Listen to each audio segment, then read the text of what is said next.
It is that time of year. It is the 2021 MMA Prediction Show. I am John Pollock, and back in January of 2013, as I was set to interview my guest, I was walking to my studio, and 10 minutes beforehand, I thought of a great idea. Let us introduce a game called Likely or Unlikely, and thus it was born. And this man, true to his word, has returned every single year. He continues that tradition in 2021. A man that has risen up the journalistic ranks, now property of ESPN. Ariel Helwani is here at Post Wrestling. Ariel, thank you so much. Oh, it's so great to be back. This is one of two shows that I look forward to each and every year. Of course, the Helwani Knows Awards, which just wrapped up as well, but this is number 2, and it's become a nice tradition. I didn't actually know the backstory there, that you thought of it, 10 minutes before one of our chats. And funny enough, we've done this show, or at least I've done the show in many different locales. I remember one time being on the beach in Florida. I think last year I was driving home from Bristol, Connecticut after one of my shows. And now here I am in the spot that I've pretty much been in over the last 10 months or so at my house. So it's great to be back. I'm excited. I'm most excited about finding out how I did the last year. You've kind of kept up with, my appearances on all the pro wrestling programming, which I think I kind of hit the trifecta there. We'll probably get into that. But yes, I'm most excited to know how I did over the past year, because I take a lot of pride in beating the previous year's score. Well, we will get to that. I have done some calculations, and you definitely made the rounds in the pro wrestling community in 2020. For those with their scorecards, you can put a check mark next to Ariel's name when it comes to AEW programming, Impact's Bound for Glory pay-per-view, and then a spot on the War Games kickoff panel, which a nice addition. That Ariel Helwani, you want me on the kickoff show? I ain't getting out of this seat, so you better come to me. I really like that added touch, Ariel. It was great. I was wearing my sweatpants, and I had to do minimal lifting. I also was backstage at Raw in early March. That's true. You used the photo, so that was a nice one. Appeared on The Bump, which I think is like a WWE Network show. So, I made my presence felt throughout. And the best part was I got to be myself, right? I didn't have to play character. They didn't change my name. I wasn't Kyle Williams or anything like that. Was it Kyle Williams, artist's name? Was that his name? Kyle Edwards. Edwards, yes. Or Renee Young, both individuals who we love very much. So yeah, it was fun, and I'm curious to see what happens in 21. Yes, you and Mauro Ranallo, I guess, escaping the Canadian curse of having to be renamed by WWE. That's right. Love you, Mauro. So before we dive into looking back at last year's predictions, then we'll make the new list for 2021. This has been a year for you where, a lot of your work has been out of your own home. Since March, everyone's got their own unique story. I'm kind of curious for you reporting at the same rate as you always have, but doing it remotely from home. What has the last 9 months been for Ariel Helwani? Yeah, it's been a range of emotions, and kind of funny. We spoke at the very beginning, right? We talked about WrestleMania going on, and I was in this same room, but in a different kind of setup. And as we talked about off air, I've traveled a lot over the last decade. In fact, the first 10 weeks, I believe, of 2020, I was away for 8 of those weekends. There was a lot of travel early on because there was the Conor fight, and then the week before the Conor fight, I went to Vegas to interview Conor. I was there for 20 hours. I did an NBA game, in fact, 2 NBA games, which was awesome. I interviewed John Jones in Albuquerque, which was a crazy story unto itself. So in addition to covering the events, I was doing these one-offs, and it really felt like, wow, 2020 is going to be a crazy year. There seems to be a lot in the oven for me, and of course, everything changed. My last event that I went to was 248. Of course, the Izzy Romero fight, and then everything changed a few days later. And so why do I say it's been a range of emotions? Because obviously, the week-to-week schedule has changed. I'm home a lot more. I don't mind being home. I actually don't really enjoy traveling all that much, believe it or not. It gives me anxiety, and this is dating back to when I started, but I've always kind of powered through it. Really great to be with my kids. I feel like I've grown a lot closer to them if I wasn't really close to them already, but just seeing them grow up in these, these times, they're 8, 6, and 4. So it's like a really interesting time to be with young kids. Sad times because I haven't seen my parents in a year. My in-laws, haven't seen them in a year and a half. I mean, that just blows my mind. And I really, really, really miss going back to Canada. And then, doing shows from home, it's not that bad. My Monday show has dramatically changed, right? I did a certain type of show for 11 years and I don't do it anymore. And part of that was a blessing in disguise because I was itching to do something else. And I also wasn't happy with the way things were going in the early part of 2020. So the DC show kind of came out of nowhere and actually was a blessing for me. So yeah, some changes, but overall, if I could do the old Barry Horowitz, I'm proud of how we adapted and overcame a lot of obstacles. And I was really focused on trying to give people an escape. I'm someone who consumes a lot of podcasts, a lot of sports media, and it gets to be overwhelming when it's like a lot of COVID talk and all this other stuff. And, we touched on it a little bit, but like, I just wanted to give people an hour or two, whatever it was, an escape, right? And I felt very strongly about that. I didn't take a week off for the entire rest of the year. I did just now, but like up until, the last event. So I just really wanted to give people an escape. I wanted to give them something to be excited about. And I feel like with the new shows and everything that we did, even from home, while it may not have looked as good and sounded as crisp, I feel like we accomplished our goal. Are you happy where things are now now that you're several months into the show with Daniel Cormier? You two have always had such a great chemistry together. That certainly comes through. And I looked at what you put on your shoulders every week to produce that show. And it was one thing, the fact that you would go for that incredible amount of time every Monday. To me, it was just more surreal, you booking that show every week and how... Like, I don't know how you kept that up for as long as you did, doing that where you would have, double-digit guests most weeks and playing that entire game. It's like unbelievable to keep those schedules and make sure everyone would be on time. That's a huge undertaking. Yeah, and it was exhausting, and I put a lot of pressure on myself, and I would get mad when people would criticize the lineups or like, like I would have, as you said, 9, 10 guests, and people would be like, this is a crap lineup. I'm like, what are you talking about? Like, these are the stars of the sport that we all love. How could this be a crap lineup? Not every lineup can have Conor and Nate Diaz, etc. And so that was wearing on me a little bit. But if I could be 100% honest, the thing that was wearing on me the most towards the end was when I did it at MMA Fighting, I pretty much had carte blanche to do whatever I wanted and to speak to whomever I wanted. And ESPN was very insistent on making the show tighter, shorter, things of that nature. And, like 2 weeks after the pandemic, like we didn't know that the pandemic was going to happen, but it was scheduled for 2 weeks. The show was going to actually move to 2 hours and it was going to be tighter. And that was actually putting more pressure on me because, okay, now I only have 2 hours to get the biggest names possible, right? Like you don't have the opportunity to fill the show with up and comers, which I feel very strongly about because like what's, one of the most famous, I guess, if you want to call it interviews in the history of the show was when Conor was on with Weidman. Weidman. Listen, we can go on with many, but to me, it's like that interview where you had John Vellante in studio and there in the background is Chris Weidman. It's like, who knows if that would have been one that if you were in a tighter time constraint, if it would have happened. And it was very cool that you had someone, Conor McGregor, of course, before he blew up. Like that's probably one that you can't fit in at that point. In this day and age, you're like, oh no, a guy making his debut, save him for after the fight. Well, that I think helped establish the relationship. So I was feeling very torn up about that. And, you have to rely on people, right? And the worst thing, like I'm being 100% honest, it was making me dislike the sport. And because I wasn't able to watch cards as a journalist or even a fan, I was watching cards through the lens of, can I get this winner on my show on Monday? Mm-hmm.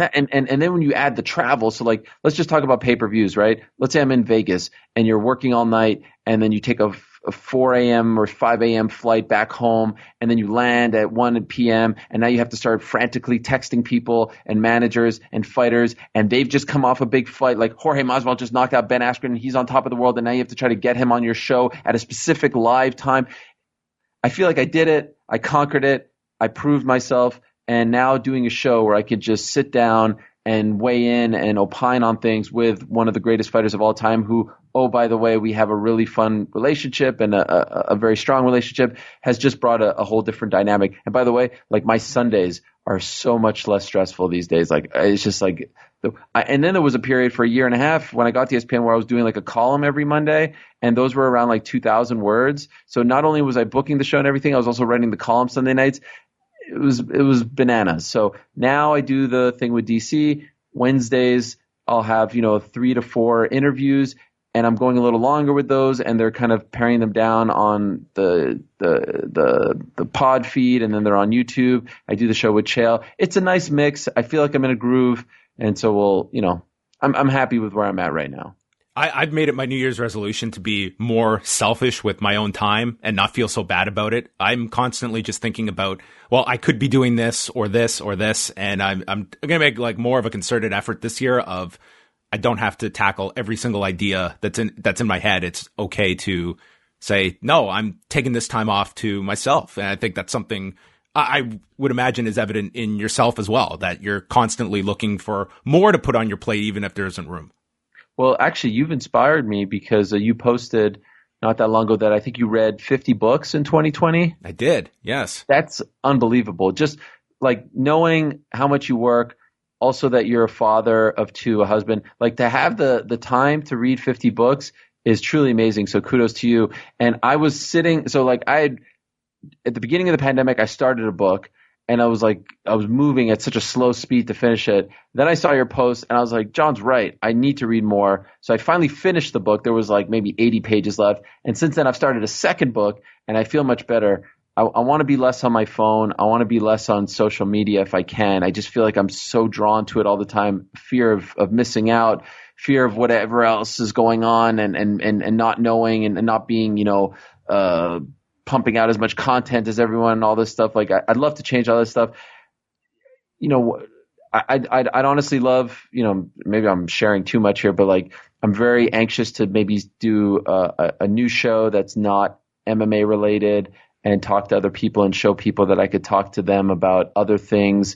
I'm very into talking to people about anxiety and mental health and things like that. I'm very passionate about that because these are things that I've battled a lot throughout my life. So like there's a lot that I want to try to do, and I'm hoping that this change of schedule and pace will allow me to do it in 2021. I'm not a big resolutions guy, but your post kind of opened my eyes to that. So I appreciate you doing that and sharing that, even though it was somewhat of a flex on your part. Well, it was a double flex on my part. I mean, look what I did. I mean, that's part of the fun of it. But it, like, honestly, it was something that I didn't sit down with that number as my goal. It was like, okay, 25, that was an ambitious number for me. It's like, that's a book every 2 weeks. I didn't think I could do that, but it was like, I kept like this list. So that kind of gave me this incentive to keep pushing. And it wasn't like I was, militant about doing it. It was just, I would find free time, and instead of maybe going on my phone or something, I would like sit down and just read a book. And it was just, not the most Herculean effort, but it's very doable. I think once you get into the rhythm of something. That's insane. And that's dating back to when? This was like January 1st from last year. So I mean, so you were averaging almost a book a week. That's wild to me. Yeah. That's incredible. What was the best one? Oh man, the best one of the year. I read in the pro wrestling world, there was a phenomenal book on Andre the Giant by fellow Montrealers, Bertrand Hébert and Pat Laprade. So for the wrestling listeners out there, that was a really excellent book. Was that in English? Yeah, it's in English. Okay. Yeah, I'd highly recommend that one. The most well-researched book on Andre's history. Like, if you enjoyed the HBO documentary, this is that much more in depth. They go into every tall tale of Andre's. They either debunk it or confirm it. Just really tremendous research and a well-written book as well. But I also tried to read a lot of like non-MMA and pro wrestling ones as well. So there was a lot of stuff. There was a great book on Michael Ovitz that I read. It was, and some like fiction. I tried to just mix it up. Stuff that I read this book on like the rise of the Dodgers throughout the 2000s and their overspending. Oh, wow. All this different stuff. I love that. I noticed, because you showed like a stack of books, Oh God, now the name is escaping me and I'm embarrassed. But one of them was the old 60 Minutes correspondent. Oh, Mike Wallace. Mike Wallace. How can I Yeah. forget his name? Was that like, because I saw the Mike Wallace documentary. Have you seen the Mike Wallace documentary? I haven't seen the documentary, no.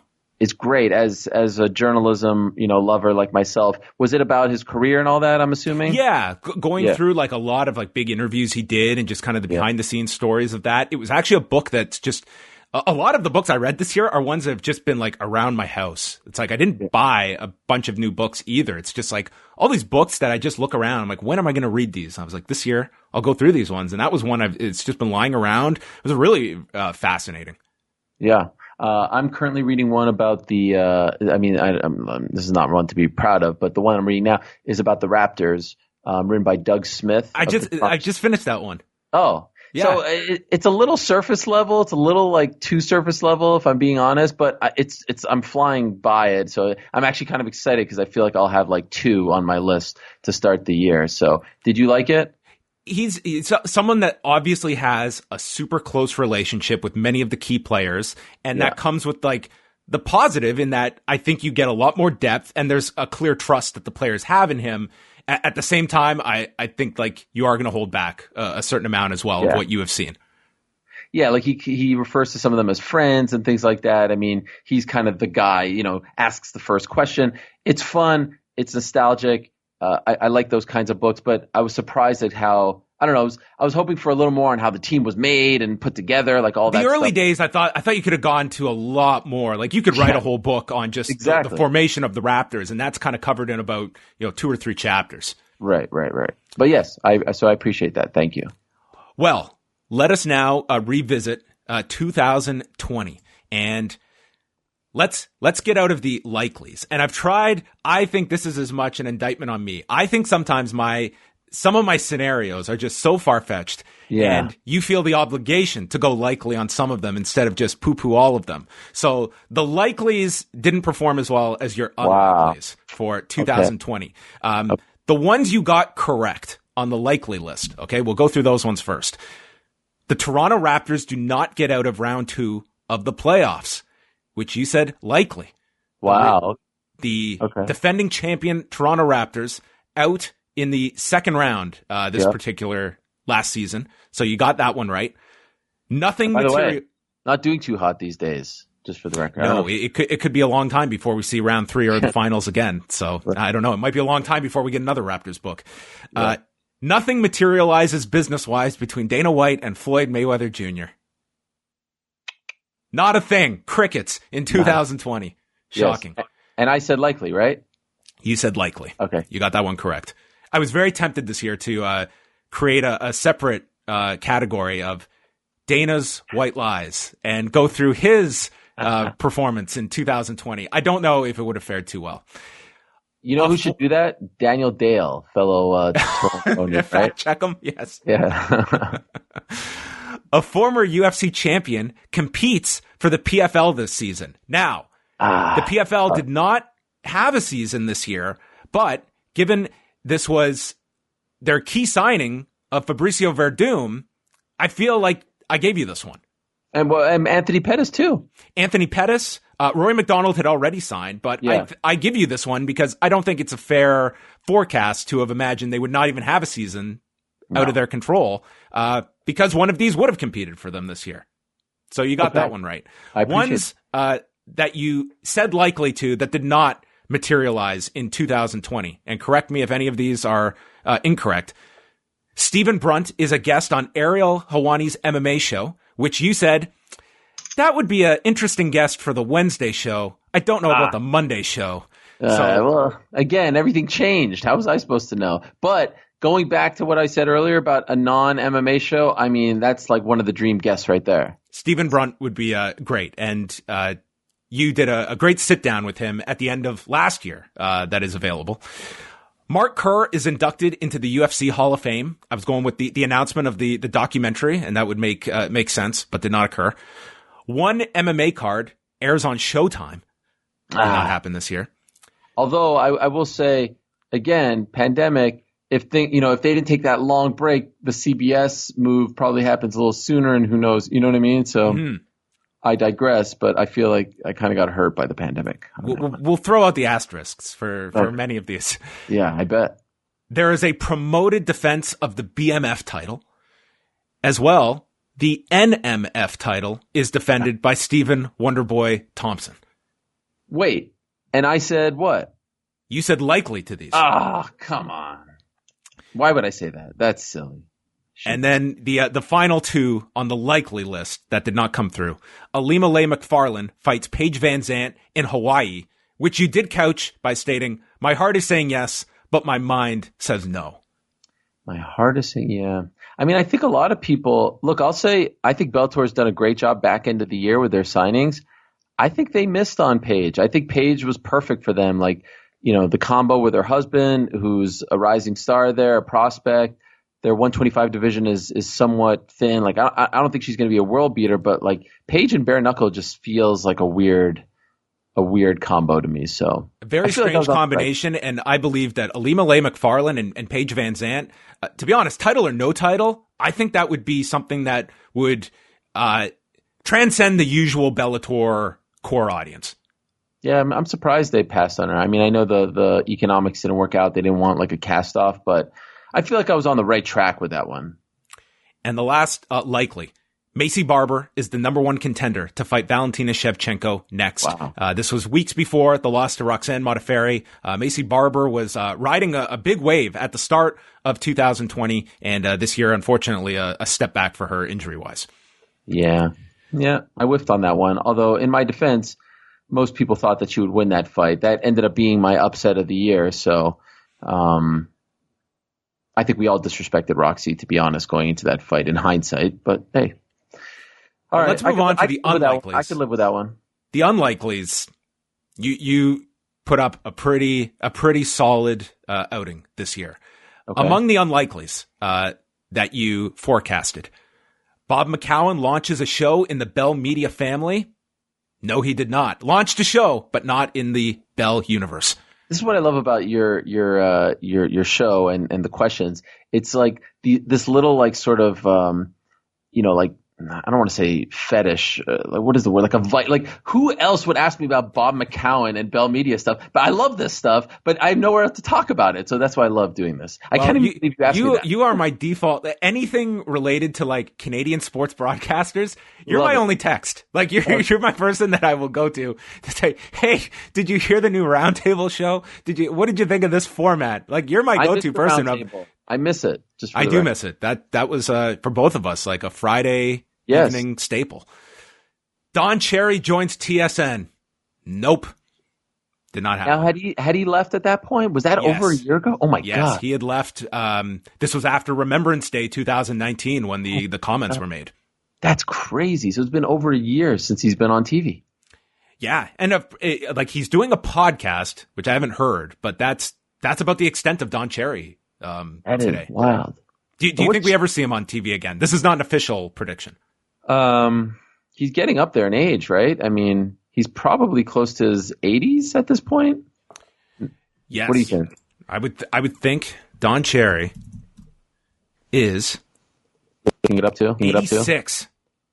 Wow. Turning 87 in February. I'm going to say no. Yeah. I'm going to say no. By the way, who replaced him on Coach's Corner? No one. It's kind of just been this like floating segment, but they have not put like a person in that spot as Don Cherry's replacement. And where's Ron McClain? He's still there? He's still hosting.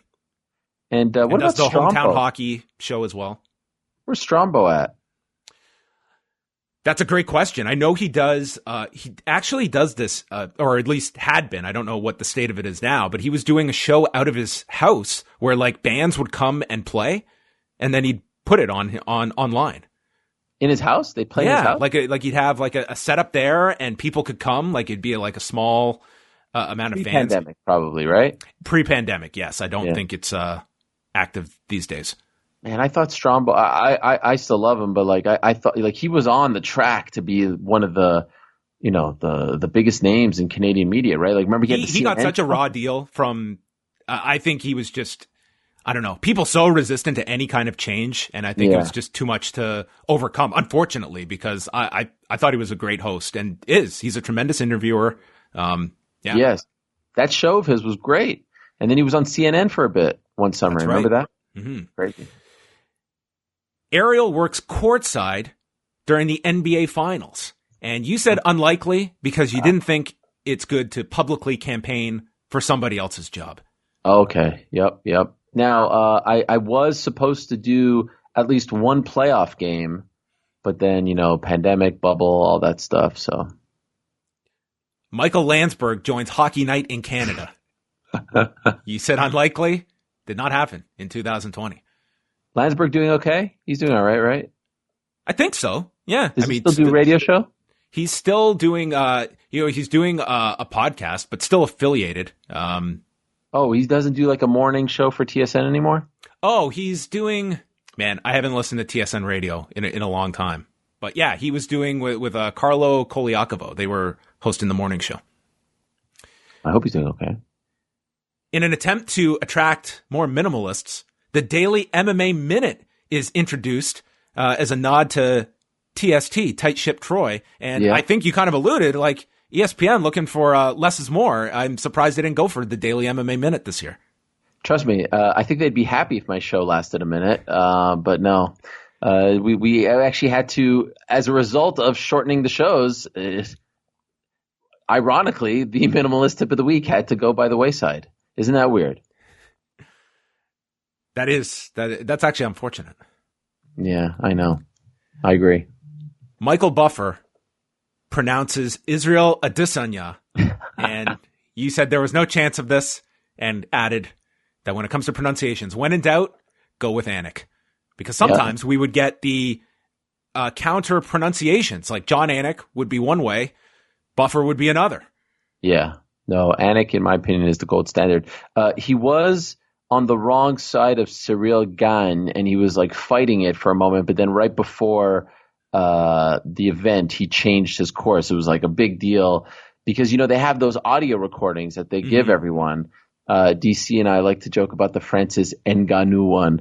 And I guess the Cyril Gane sounded like Ganya, but it wasn't like, it's not like Vern Gagne, people, and that one is incorrect as well. It's not Ganya, it's Gagne. If we're going to use like the actual pronunciation, like Cormier, like Cormier is the right one. One that would always drive me nuts is like Melvin Gillard. It's not Melvin Gillard, it's Guillard. Or Chance, which one drives me nuts? Chance Rencounter. That's insane. It's Chance Rencontre. It's a French. Remember Lance Benoist? Oh, yeah, like those drive me nuts. Poirier, so Poirier is half right. It should actually be Poirier, if we're being, correct. But anyway. This is the podcast I want. Yeah, this is it. You and Anik before every show. It's not any analysis. It's not a preview. You just literally read off the card. Oh, that'd be great. A UFC stadium event occurs in New Zealand. After I said stadium event, that wasn't happening this year. Although you could make a case that they could go now and have like a legit, 18, 20,000 people there. There's parts of the world they could probably explore. Totally. Eddie Alvarez returns to Bellator. You were intrigued by this, but ultimately went with unlikely, and he did not make a return to Bellator. A Zuffa boxing card, rest in peace right there, airs on Fight Pass. Unlikely. I mean, can you even say rest in peace to something that was never even a thing? I mean, I guess it was a T-shirt. It was a T-shirt on the Reebok website for a minute. That was the extent of the Zuffa boxing legacy, but boxing's so screwed up, Ariel. It's so screwed up. There better be a Helwani boxing versus Zuffa boxing question coming up in a matter of moments here. I just want to let you know. But yes, boxing is so broken. They need a savior. They need uniforms. They need, all kinds of great purses, big purses. They need all these things. UFC adds a female play-by-play or color analyst to their rotation of broadcasters. Is this where do you characterize Megan O'Leary's contributions? Did this happen or did this not? Not a regular. I wouldn't say she was a regular, but she would have points on the broadcast. No, I mean, no. I think you're talking either like an Anik role, like a play-by-play guy, or a color analyst, right? Laura Sanko's making the hard push for it, and she's probably in the driver's seat because she has fought. But I would categorize Megan or the other people that they use in that role as more of like a backstage reporter / sideline reporter, whatever. So I would say that's still an unlikely. Jones versus Cormier 3. Oh. Unlikely and did not happen. Weirdly enough, Flex, he's calling me right now as we speak. Damn. Oh, look at that. Well, if we get to a wrestling portion, he actually could spoil some of the likely or unlikelies potentially. Yes. Ronda Rousey attends a UFC event. Tough one. Right? I mean, was there any correspondence with Ronda Rousey in 2020? Probably not. That was a great follow-up. Great follow-up. No correspondence. I think she even unfollowed me on Twitter, and then I think I noticed and unfollowed her back. So take that, Ronda Rousey. Penalty box. Did I ever tell you the penalty box story? I haven't heard the penalty box story. Oh, yeah. Before 193. These are you putting people in the penalty box. No. Oh. It's before 193 when I was told I can't interview her because of the whole Travis Brown thing. I was told by her representation that I was being put in the penalty box. Oh, you did not tell me that detail. You told me other things about that whole disaster of a week for you. I mean, wow. I was like, the chutzpah to put me in the penalty box. Just amazing. You should have shot back and said 2 or 5, and when can I come back? 10 minutes? Right. Game misconduct? I still think I'm in the penalty boxes. Could be. Well, Ronda Rousey wrestles a match. You said unlikely. And I disagreed with you in my notes here, so you were correct. Now, if no pandemic, do you think she comes back? Yes. So, do you think she comes back this year? I think so. I think she pops up this year. Really? Interesting. Do you think that anyone cares? I think there will be interest that she comes back. But you are almost 2 years removed now from her last match, and I think it's what pairing you do that's going to be of most interest. Like you went through the Becky Lynch program, you did Charlotte Flair, like you have, your Sasha Banks, but I think that they even did that one as well. So I think it's really what they come up with. I don't think it's going to be something that it's going to spark like a gigantic wave of interest. Was her last match the WrestleMania one? Yeah, she hasn't wrestled since then. That's almost 2 years. 2 years, yeah, that's crazy. Jairzinho Rosenstruck fights for the UFC heavyweight title. An unlikely that did not happen. Yeah, because he was on a roll going into 2020. Yes, it was a very, very hot streak that he was on at the end of 2019. Tito Ortiz finds another fight promotion to compete for. You said unlikely. No, he did not find another company to fight for. He has gone off the deep end, and I don't know. The less said about Tito Ortiz is probably for the best. So Combate was the end of 2019, right? Because everything is... Yes. Okay, and... So this was, Tito's coming off stints in Bellator, Golden Boy, Combate, and we were thinking, will there be another group out there that sees money at the end of the rainbow through Tito Ortiz? Hey, shout out to, I don't know if you follow these guys on Twitter. I think it's one guy, Bohashinya Depot. Do you follow him? It's basically just a Tito Ortiz account at this point. But that guy... It's the only way I keep up on any Tito Ortiz news is that honestly, account. I don't know how he finds all this stuff, but it's he is doing the Lord's work. Well done to that guy, whoever he is. A new executive is brought in to replace Scott Coker at Bellator. I said unlikely. You said unlikely. Yeah. Did not happen. Cain Velasquez, remember him? He wins a WWE title. Damn. Could not have been further from the truth. You said unlikely. And then we trailed off into a discussion because Cain Velasquez led into us remembering the MMAAA. And then that turned into a discussion about Donald Cerrone and your relationship with him. And your categorization of the relationship a year ago with Donald was, we are down. We are Ben Askren circa 2010 down. Oh my gosh. Yeah, because that was leading into the Conor fight. That's right. And you ended it by saying, I don't have high hopes for the Cain run in WWE. So I thought you nail on the head. Yeah. Did not go well. And, we had a few more here. And by the way, Cerrone and I are still down, just for the record. Well, we're, the penalty box can only hold people for so long, Ariel. So, you know what? He's got his own box, the BMF Ranch. There are always, that mysterious DM that will come through when suddenly Ariel Helwani is needed, and then all will be forgiven, I'm sure. Oh, 100%. Yes, 100. It's like clockwork. Daniel Cormier does an angle with WWE. Did not happen in 2020. Frank Mir does a pro wrestling match in WWE. I think I threw out way too many pro wrestling ones at you last year. There were quite a lot in here. But again, wouldn't you love to live in a sort of sliding doors world, an alternate universe where we see what would have happened without a pandemic? Like some of these things could have happened. A lot of them could. I mean, this was the ultimate what if year, which is a game I always love to play. And then this one, okay? Not one title change occurs among male UFC champions this year. Not only did you say unlikely, Ariel, you scoffed at this notion. And of the championship changes among the men, two titles were vacated, but no title changed in a fight.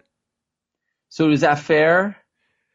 I mean, I will defer to the guest. There's new champions. There's new champions, right? There's new champions at 205. I did say no title change, and there were title changes. So I gave you this one. Yeah, I have this in bold here, so I did give it to you. Thank you.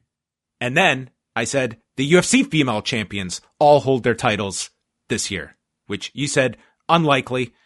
We had Amanda Nunes, Valentina Shevchenko, and Zhang Weili this year. I said unlikely, huh? You did say unlikely on this one. So this was a year much like 2020, where the first half was completely different than the rest of it. So of the 31 predictions, Ariel, you went 22 for 31. Where'd I go the prior year? So that gives you, let's actually get the exact percentage here, which I should have done before. 22 for 31 is not that bad. That's 71%. Do you want to go back? 2019, that was a big year for you. I think I went like 80 something, right? 84% in 2019. Yeah. 2018, 80%. Oh. And 2017, 70%. So you came ahead of 2017, not at 2018-19 levels, but still a very respectable showing. Yeah. Now I'm not as impressed with myself. I do remember last year you saying that I had an amazing year. So my high water mark is what? 84% last 84. Year. Damn. Same amount of questions? It was the same amount. Yes. We had 31, both years. Listen, such a crazy year. So many things could have happened. 22 for 31. I'll take it. Ariel, you beat the spread this year. I mean, this was a year where, as you said, a lot of these potential scenarios very well could have played themselves out. We could have been talking about Frank Mir's Survivor Series performance by now. Oh my gosh, yeah. So I feel pretty good. With that, we are now going to turn the page and officially usher in 2021, and we're going to go in. We're going to start with some light non-MMA questions. So are you ready, Ariel? Yes, I am ready. I can't wait. I've been ready for a very long time. Okay. After a tremendously well-received 30 for 30, the Buffalo Bills are riding that momentum. They don't have to win the Super Bowl, Ariel, but they get back and they play in the Super Bowl in 2021. Oh, my gosh. I get chills just thinking about it. I will never, ever root against my own team. So, of course, I mean, you put me in a tough spot here. Of course, I'm going to say likely. They will go to the Super Bowl. They will be in Tampa 30 years after the last time they were in Tampa. And this time they will win. So you could do two likelies if you want there. They will make it to the Super Bowl and they will win. So how about that? My goodness. I can't wait till we talk about this in a year and we'll be reminiscing about their Super Bowl win. It's going to be great. One major sports league. Let's categorize that as NBA, NHL, NFL, Major League Baseball. The Big Four. One of them has to shut down midway. They cannot finish their season. Champion is not crowned in one of the Big Four. So are we saying because of the pandemic or just in general? Pandemic related. Oh. They cannot finish their season and they cannot crown a champion for this season. Unlikely. Okay. Confidence in the major sports. Yeah, I mean, look how they powered through. They proved that, when there's a will, there's a way, and they're going to make this happen. So, I mean, also, I really I don't want, to even think of a scenario where this gets even worse than it is now, to the point where these organizations, these leagues have to shut down. So I'm going to say unlikely. This is going to be a tough season, or a tough list for you, Ariel, because I think part of you're going to be voting with your heart. You want to be an eternal optimist here. Yeah, you're right. This will be the battle. There are 0 NBA games on Canadian soil this season. The Raptors don't play a game here. So let me ask you this. You say this season, not this year? Let's say this upcoming season. So if they do end up starting again in October, we won't hold that against you. It'll just be for the upcoming season ahead of us. That's a tough one. If you would have said this year, I would have said unlikely. If you say this season, I'll say unlikely. Although I feel like Tampa's not treating the Raptors very well at the moment. It sucks for them, because I've watched a few of the games and like they're getting booed. Like they're not, the hometown team most of the time. So crappy situation. But yeah, I'll go with unlikely. I wonder what's going to happen with the Blue Jays. That's cunning. Yeah, I mean, it's cunning. What are we, like 3 months away at this point? So that's going to be really interesting. Yeah, and numbers by our standards, are terrible right now. Yeah. I think Ontario just today reported 3,500 cases, which is a pretty staggering number for Ontario. Yeah. The New York Knicks win 25 games. Oh. They're coming off a 21-win season, so 25 games to win this season. I actually was asked to do a bold prediction for ESPN. I said that they would win at least 30. And it's a 72-game season, so 36 would be 500. And I know some people might scoff at that, but when you consider they haven't won 30 games in 3 seasons, new coach, not the best roster, at least on paper, I feel very good about this pick. So I will say likely. Okay. We've got 2 likelies and 2 unlikelies. That means I'm doing my job here. Yeah. The Toronto Maple Leafs reached the second round of the NHL playoffs. A lot of pressure on the Maple Leafs to deliver this season. It's thought if they don't win a round, they're going to blow some stuff up. So a second round appearance by the Toronto Maple Leafs. Likely. Okay. They just have to make it to the second round, not win. I imagine you love this all-Canadian division. I like it. I don't mind it. I think it's kind of cool. I mean, I like the fact that they get to play at home. I thought it was going to be unfair. I mean, obviously no one wants this, but if all those teams would have had to relocate, and what's better than Saturday night Leafs Habs or Saturday night Oilers Flames? Like, do I really want to see, I don't know, Blue Jackets Leafs? No. So let's just keep all the Canadian teams together and we'll figure it out in the playoffs. I think Sportsnet's all for this. I think they love this idea. I think it's totally fine. Okay, Ariel, now it's time to jump into the MMA predictions for the coming year. Are you all set? Yes. We're coming out fast and furious. 2021, TJ Dillashaw versus Uriah Faber. You're asking, does it happen? Does it happen? I'll say unlikely. The UFC runs a card at the T-Mobile Arena and is open to full capacity. Oh, full capacity. Jeez. See, again, I want to be positive here. Full capacity. Golly. Against my better judgment, I will say likely. Likely. And then we'll probably get a celebratory video released from the world's most honest promoter. Hopefully he puts this on there and I say that it was likely, I'm sure he will. No, he'll take your answer where you said unlikely and attach it to this question out of context. It'll be against my better judgment and then unlikely. Yes. Where if he was your colleague and put out that piece of work, would probably be released of his duties. Right. I don't want to get you in any... No, it's fine. Listen, it was a joke. John Jones is the UFC heavyweight champion on New Year's Eve, 2021. Unlikely.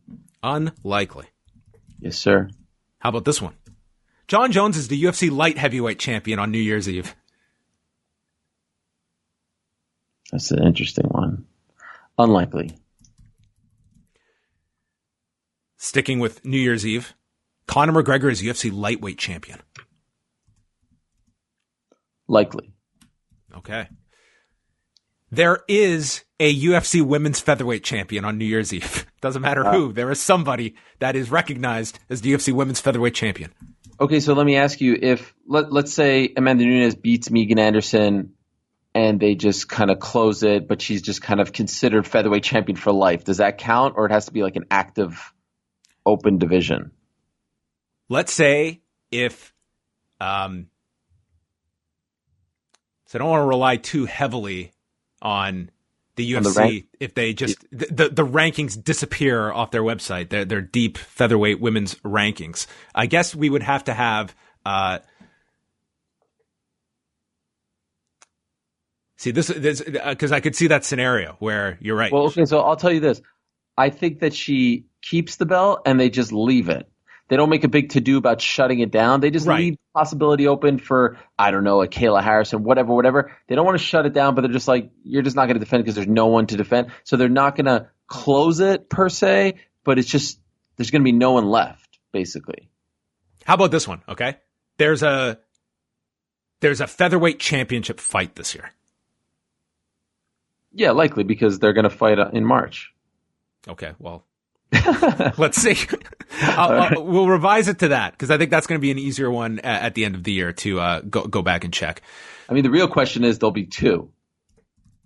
Right.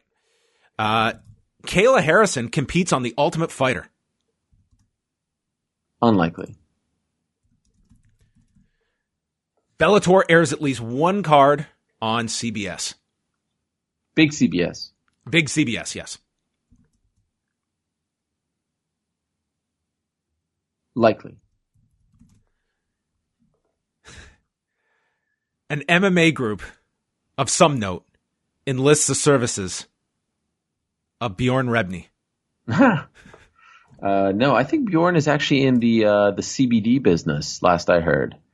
And I think he's doing quite well, believe it or not. So I'll say unlikely. Well, that's good for him. I think every couple of years he has to resurface in some form or fashion. It's like maybe he'll be a sponsor for the fighters, like CBDMD or one of these companies. It's not something like that, but I feel like Bjorn. I mean, like, why would you come back at this point? Your reputation isn't that great. You've been there, done that, made some money. What's the point?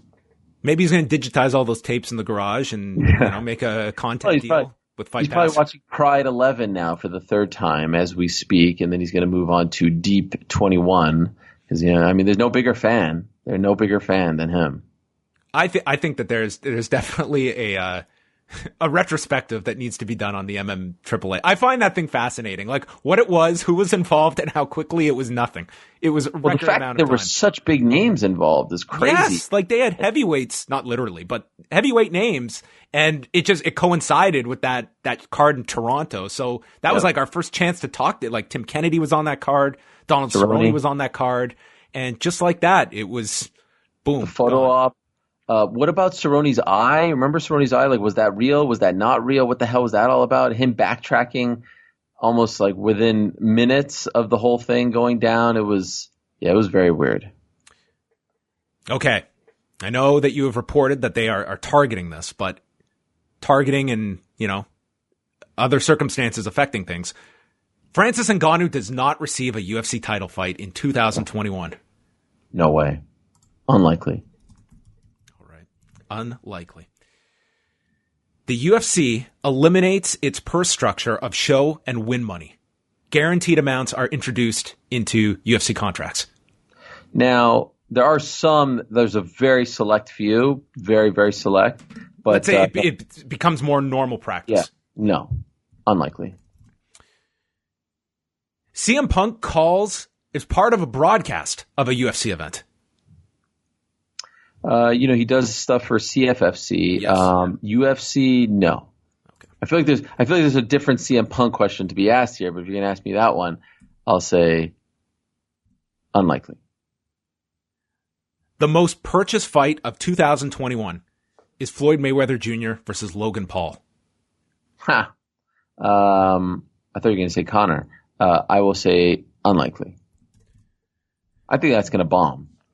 I think that the price structure that they introduced was mind-boggling to me, that they offered this discount so many months out where your most hardcore fans would be the ones to buy that, which would be the fans that would be most likely to spend the most the day of on that card.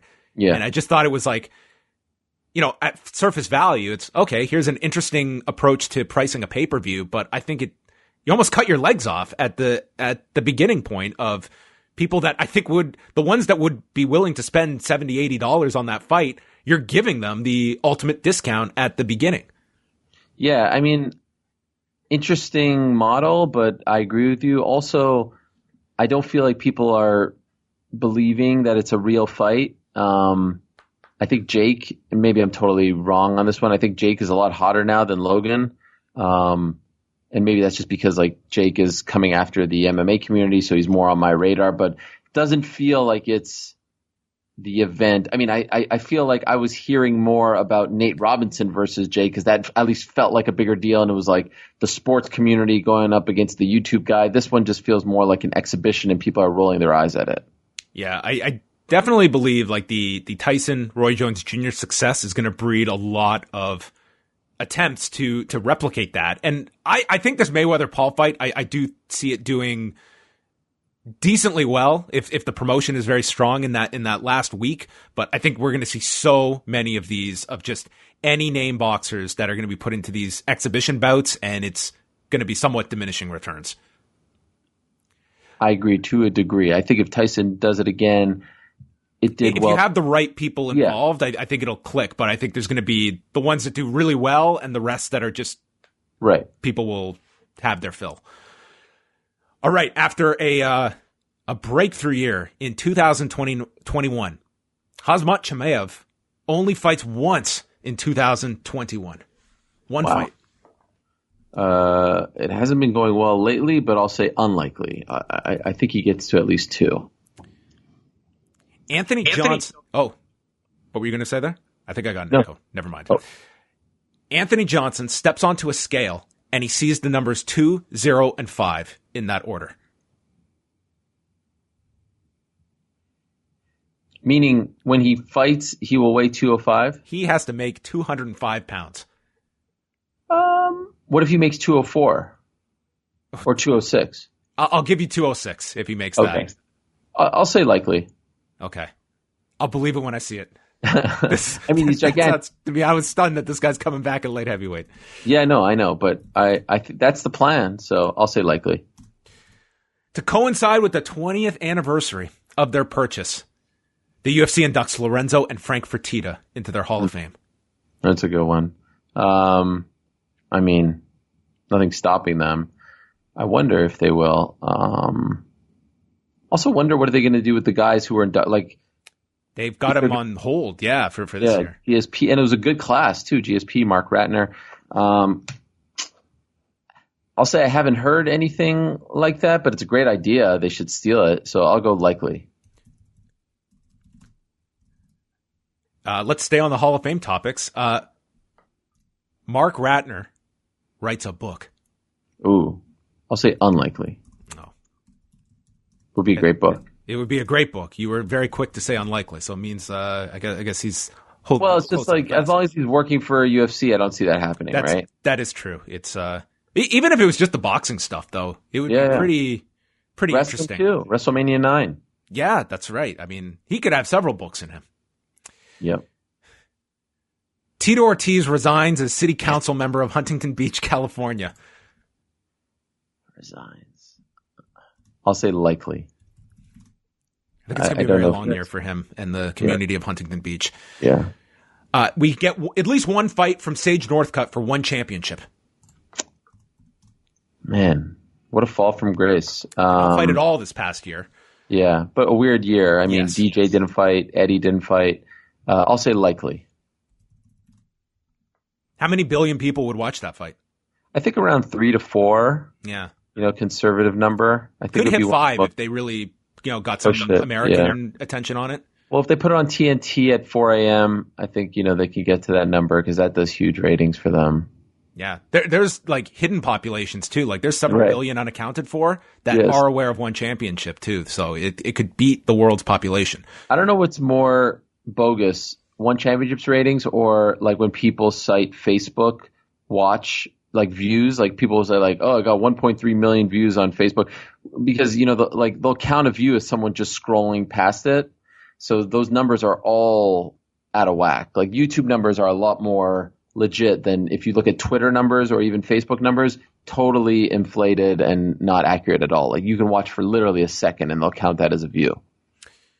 Is this like New York Rick's life? Is this like all his no, this is actually, I learned a lot about this actually when my show, when I got to ESPN and they initially put my show only on Twitter. And I remember the first episode got 1 million views. I was like, there's no way this really got 1 million views. Like, how did I jump up? And then I saw the metrics and how they did everything. I was like, oh, well, this is bogus. Like, I'd rather just know if it did 100,000, great. Like, I don't want this fake number, The UFC settles with the fighters and lawyers in the antitrust lawsuit. Ooh, that's a good one. This one trending in an interesting direction, but I will say unlikely. They're not going to concede. They will never concede. Yeah, this could be, years and years of fighting, but it could be as well just the idea, like what the NFL did several years ago, where I think it was, man, this could be, why risk going to a ruling? Let's just pay and get out of here. Yeah. In an experimental move by the state of Kansas, media member Mark Raimondi judges an MMA fight. That is an amazing one. Oh my God, that is incredible. Kansas would try this, I think. I think Kansas would try it. I feel like Mark would be a little weird about it. That's a great idea, by the way. Kansas should totally do that, just like for PR reasons. But let me say, I wouldn't like just paintbrush like all MMA media members, but for someone like Mark, I have zero issue with that at all. Yeah, I have zero issue with it as well.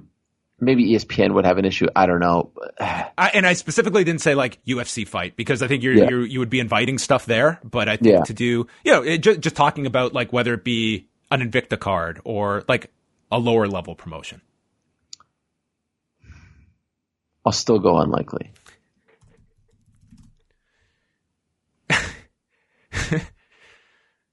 Fresh off the burgeoning success of the UFC ABC relationship, Nate Diaz is confirmed for the next season of Dancing with the Stars. Oh my God, that is a crazy one. Would be tremendous, but absolutely unlikely. Cain Velasquez has an MMA fight. That's a good question. I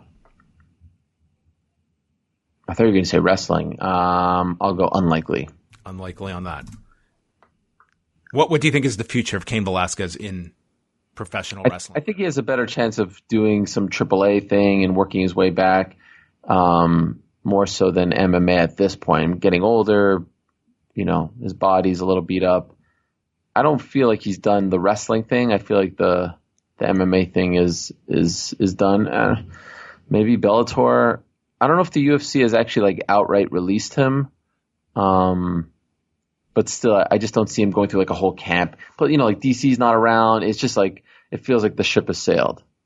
I think so too. When it comes to MMA, I'm sure the pandemic's affected things, but I'm surprised he's been so quiet this year. Like I thought after the WWE thing fizzled that we would see him resurface. I mean, he just seemed that, he made the wrong decision of where he went. I think it was like a horrible handling of him, which we talked about last year. And then, he didn't come in at a cheap number either.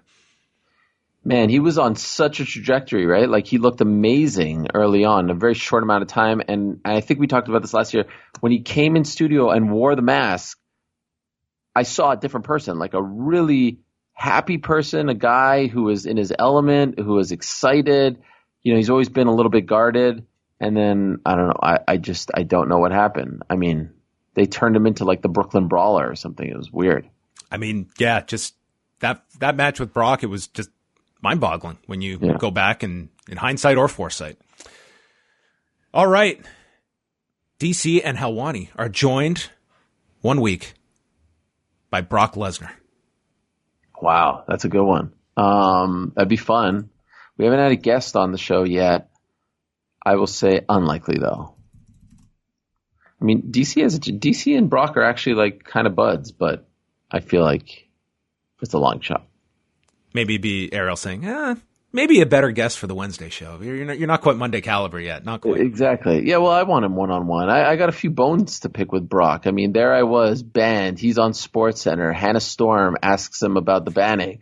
He's like, what do you think of this? And he's like, oh, I've never heard of that guy before. I'm like, really, Brock? Like, you could have helped me out in that moment there. Did you really have to, bury me like that? For God's sake. I mean, ultimately didn't need his help, but I thought it was a bit of a low blow, if I'm being honest. Man, this you get on the wrong side of Ariel Helwani. He's going to be blocked, Lesnar. Oh, well, listen, I hold grudges. What can I say? I don't forget. That's more than understandable, Ariel. We see in the lead up to Logan Paul and Floyd Mayweather, Logan Paul puts out a video, hashtag Helwani Boxing. That'd be amazing. This guy's very in tune with trends, Ariel. Yeah. It's going to get circulation. It'd be great. I mean, it'd be smart on his part, if I'm being honest, but I say unlikely. Helwani Boxing has been a little quiet. I mean, not quite Zuffa Boxing quiet, but quiet over the last few months. We've let other organizations come up, the Trillers of the world and Mike Tyson's League of Legends or Legends Only League or whatever it is. I think League of Legends is a video game thing. But anyway, I say unlikely. I mean, that's happening in a month and change, so I would need to rev this up. By the way, last on my show on the Nose Awards at the beginning, I said that it's the new year, first show in 3 weeks, all this stuff. With New York Rick, I said that I was revved and ready to go, and I said the hardcores would know what I'm talking about. Do you know what I'm talking about when I say that? UFC 31, February of 2001. There we go. There it is. A classic line. Yeah. Dana White and the UFC launched their own news site. Oh, well, I mean, that would be interesting. They pretty much have UFC.com, but like you're saying, yeah, that would be really interesting to combat us. Like there was a time WWE literally tried this to Did they? Like combat like news sites out there, like the Observer and such. They tried their own, like, we're going to report our own news. Like they aggressively tried to do this. This was like mid to late 2000s. What was it called? It was just a part of WWE.com, but they would put like real news on there, and they'd have certain sites that they would link back to that was on, like, I guess their list that they would acknowledge, but not like Dave or The Torch or sites like that. Yeah. I vaguely remember that now. Remember also UFC for a minute was trying to beat everyone to breaking news. So they would say like, this guy's fighting. They would tweet it out right away. This guy's fighting that guy pending legal documents or something like that. There was like a 2-3 month stretch where they were trying to beat everyone by doing that, but they did it on Twitter and also on UFC.com. Do you remember this? Yes. Yep. Which, by the way, I actually didn't mind because it's like, okay, now I don't have to go around, like I really care about, the date that Matt Brown is fighting Carlos Condit. Just let me know when it is, and I'll be happy to talk about it. So that being said, I say unlikely. You mean like a UFCfilter.com? You mean like that sort of thing? UFCfilter.com if they have that domain. That would be great. An interview is conducted by Ariel Helwani with Prebeck. Oh, man. I just spoke about Prebeck recently to someone. Dude, with the rise of Devison Figueiredo and Valid, oh, God. I never don't think of Prebeck. Every time that guy talks, all I hear is the blood. The blood. And he does it perfect. Like, he does the Dana White thing, the Lorenzo Fertitta. He still does the same thing. Valid is incredible. There's a guy, Al Foran, the guy who does the Connor ones. I don't know this one. Oh, man, this guy's amazing. He's an Irish guy. He has a podcast. He had me on. Oh, you know what? I think I have seen this, yeah. Not he has as a beard, familiar, but I've heard it, yeah. Connor, and he does Joe Pesci and De Niro, Al Pacino. This guy's incredible. And I was telling him a little bit about Prebeck because, he's kind of like the new Prebeck. Listen, at this point, I just want to know that Prebeck's alive because the guy has truly fallen off. Like, I have no idea where he is. So I hope he's alive. I hope he's doing well. The fact that, like, I've tried to reach out to him and gotten nothing back is a little unsettling. So that would truly warm my heart. But I hope we hear it from Prebeck. A true highlight of the MMA Hour years was Prebeck. Early days. I'll say unlikely though. Okay, we get an on-set appearance at either a WWE or NXT kickoff panel. Oh, by Helwani? By you, yes. I mean, listen, the way we're trending at this point, I kind of like it doing it via Zoom. By the way, they put me in the Rogan Dana spot there. You saw that, like right at the end of the show. And that was live? Did you guys have that? It was like 45 minutes prior. Gotcha. Okay. Because, you were like right there. You guys were like battling the clock at the end. You did the big go-home promo, and then boom, it was out. Maybe that's why. Maybe that's why they wanted to back time it for whatever reason. But no, they want to, they advertise you, and then they save you for the end. It's like they're going to get the viewers tuning in at the beginning and catch the whole show. By the way, I didn't even know that was the spot that I was going to be in. So I will say there was an original discussion to have me there in person, but I was like, well, like I'm going to fly to Tampa for like 5 minutes or wherever it was. It was Orlando, I think. This would have been at the Performance Center. Weird times, like my kids are in school and, like quarantine. Didn't seem like the juice was the squeeze on that one. But you know what? I'll be optimistic. I'll say, sure, why not? And I'll also say that I'll be better than every single person they've ever had on that show, including Booker T of Lukewarm Heat. The recipient for Poster of the Year on the 2021 Helwani Nose Awards is given to Robert Pearson. Oh, man. Did I blow that? In hindsight, I feel like I blew that. Now that you mentioned that, I didn't think of it. That would be great if he worked for... Robert Pearson. I know you know him well, right? Robert, I know Robert very well. Yeah, he's the man. I love Robert. See, again, like if I say unlikely, I'm kind of being an a-hole here, right?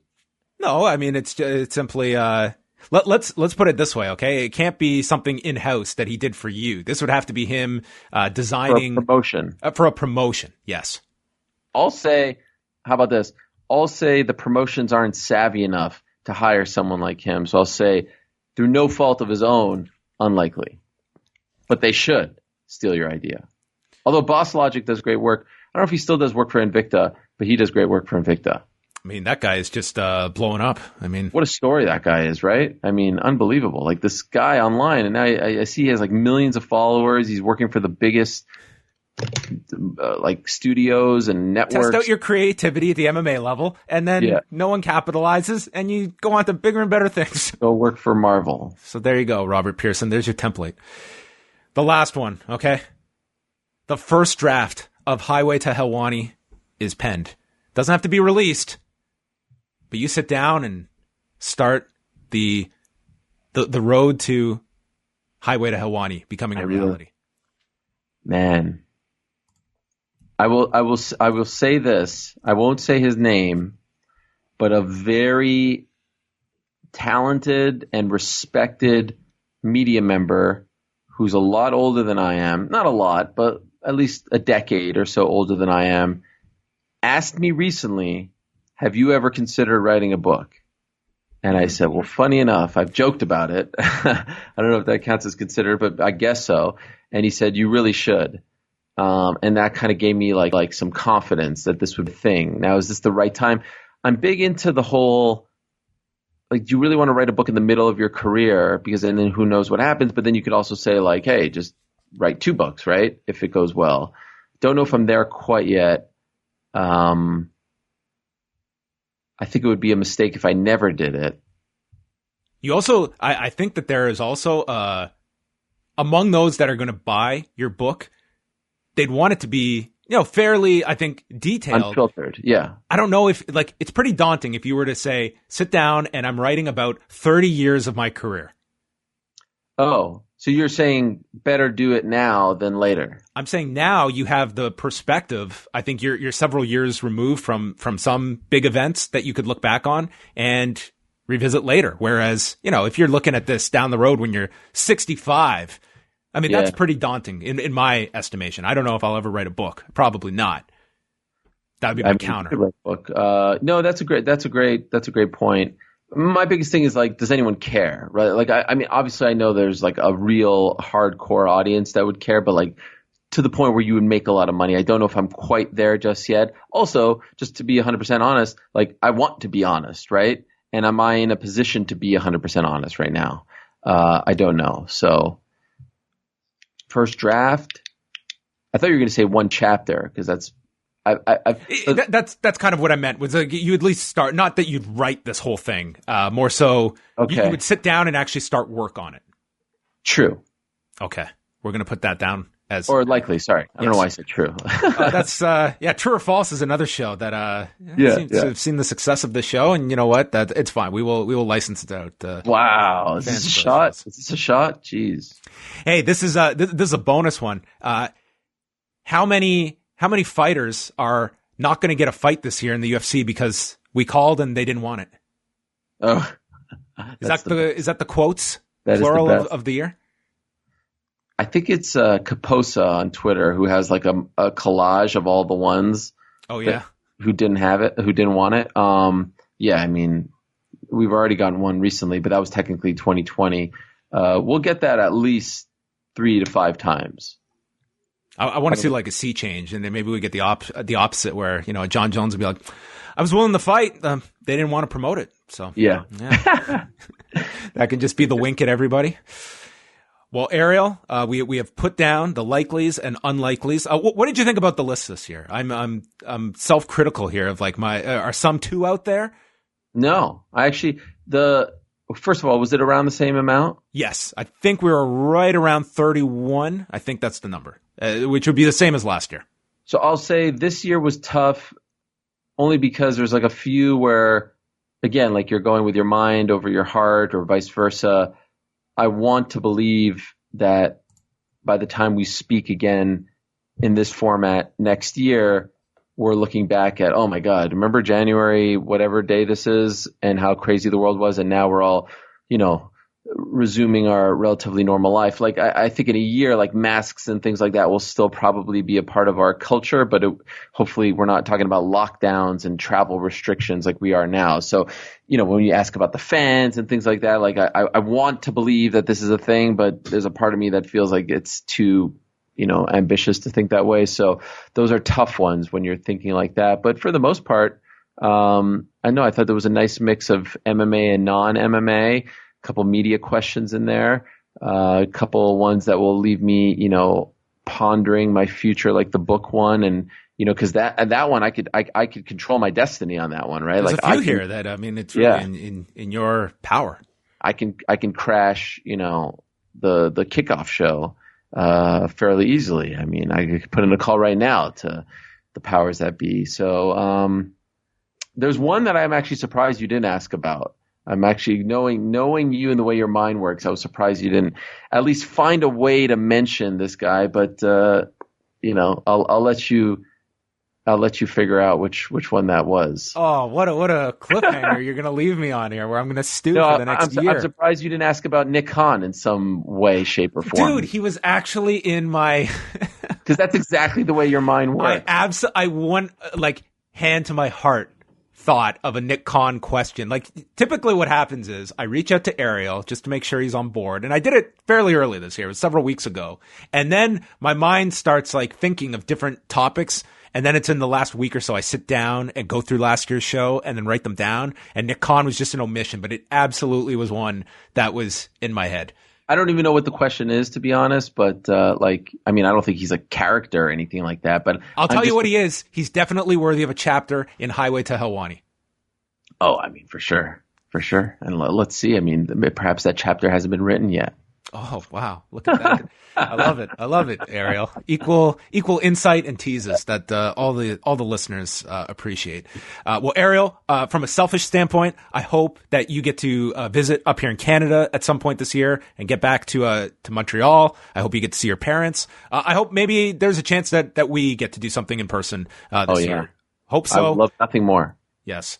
But thank you as always for always giving us so much of your time each year. This is my one time of the year that I bother Ariel, and he's always very gracious. He never is too difficult. You could bother me more. Well, maybe I will. Maybe, I realize You have all these other great guests all the time, and sometimes I feel a little left out. Well, Ariel, now that I realize that, Paul Levesque calls, maybe Scott D'Amore's calling you, Tony Khan. I mean, I might not be at the top of like the wrestling list for you, but it's just an honor that you will take the call. Maybe we will bother you because you have not chatted with Wei Ting for some time. I have not chatted with Wei. Yes, a former in-studio guest of the MMA Hour way back in the early days, the AOL days. Episode 9 for me. I think I was. Yeah, it was you, me. Michael David Smith was on the phone where he called in. This was right before a WEC show where I told my then girlfriend, now wife, I was like, "Hey, I got invited to go do this show with Ariel, so let's go check it out." And she like hung out, and we did the show. Nothing's bigger though than Thanksgiving 2017 when I got the invite to Fight Network Radio. That was the biggest. 2007, 2017. Oh my God, yes. Yeah, I had gotten the opposite of the invitation from the Fight Network. Yes. My apologies. I can't believe that's like we're approaching 14 years ago, right? Like later this year. That's insane. That was the mountaintop for me. I would only ask you one question in conclusion, and let's. Okay, I'll ask it like this. John Pollock will do at least 2 audio documentaries this year, likely or unlikely. I will say likely because I will push myself to do those. MMA? What do you think? What do you think would be? To be honest, I like doing the MMA stories. Like I like doing those ones. There's so many. Well, by the way, there's so much that hasn't been talked about because like there's really. I was talking to Ant Evans, formerly of the UFC, who does some freelance stuff now, and he was giving me like an impassioned plea as to why the history of this sport, MMA, is being ignored to like almost criminal degree. Like we just don't talk about it, and I agree with him. Yeah, like compared to pro wrestling, like it's like covering both. That MMA, it seems like there is almost a window that has gotten smaller. That even if you want to go back, the pre Conor Ronda, I think for people is like a generation ago in their mindset. Like to go back to an Elite XC, how so much could be explored of just that company and what went on. Like there's so many ideas. I will say likely. I will try and do 2 this year. Now, I wonder for your audience if the wrestling ones are more of interest, lucrative, whatever. There's some great ones to be told there. WWE's doing a lot of like retrospective stuff now, so maybe there's just not a lot going on or a lot that's I'm sure there's enough. But yes, I love them. I think the one the Owen Hart one was great. The all-time for me was obviously the 2016 one because I was somewhat involved in it. But like you did such a great that was just the craziest weekend ever, right? I mean, that was not something like that one I did in the span of like 4 or 5 days, and it was the only one where like I was physically done. It was so much work to do that in the span because I really overestimated. Like I have to like write this out. Like I had to write out like pretty much a script for it. And in my head, it didn't seem like so daunting, but I was very happy with that one and how just trying to weave everything together. And you were central to that. Yeah, it was, and there was like, the first morning weigh-in, right? Happened that weekend. 199 was big in its own right. Muhammad Ali dies. Yeah. It was crazy. And then Kimbo comes out. It's on the back end. Yeah, yes. On the back end on the Monday. That was nuts. So yeah, I am a fan of them. And what topics come to mind quickly? Like what off the top of your head? Is there any that jump out at you? MMA. Yeah. Well, you just actually piqued my interest with Elite XC. You should talk to Esther and Casey about that one, our friends over there, because they were right there. Esther Lynn, a recent guest on the Post Wrestling Christmas show. That's right. Yeah, I've never gotten invited to the Christmas show, by the way, just for the record. Goodness. I mean, it's a little bit. I saw the picture. I saw, a few people. I was like, really? I can't get an invite? Okay. So Elite XC, I think, is a good one. Here's an example that's not too old school, but is long enough to where I feel like the purchase of WEC has never really been talked about. Like right. what you know what I mean? Like how did that happen, and why? I'm pretty sure it was because of Versus, and they wanted to put like a property there. They didn't want someone else to go there, maybe like a WFA or something. But like something like that could be really interesting. And then there's all the characters that I feel like haven't been explored, right? Again, like Kimbo's an easy one. We just talked about him, but there's just so many guys, like even the Uriah Fabers of the world in his early days, and the Frank Shamrocks of the world, his early days.